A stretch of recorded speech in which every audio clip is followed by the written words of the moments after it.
Welcome back to our channel, where we provide you with helpful tips and tricks to make the most out of your Snapchat experience. In today's video, we'll guide you through a full tutorial on how to report a bug in friend systems on Snapchat. Reporting bugs helps improve the app's performance and ensures a smoother user experience. Let's get started with the steps. Step 1. Open the Snapchat app on your device. Locate the Snapchat icon on your home screen or in your app drawer, and tap to open it. Step 2. Tap on the account icon located in the top right corner of the screen. This will take you to your Snapchat settings. Step 3. In your settings, look for the gear icon. Tap on it to access your Snapchat preferences. Step 4. Scroll down and find the option labeled I spotted a bug.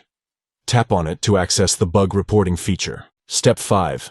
Within the bug reporting menu, select Friends to report a bug related to the friend systems in Snapchat. Step 6. Write a specific report on the bug you encountered. Be as detailed as possible, describing the issue you faced with the friend systems.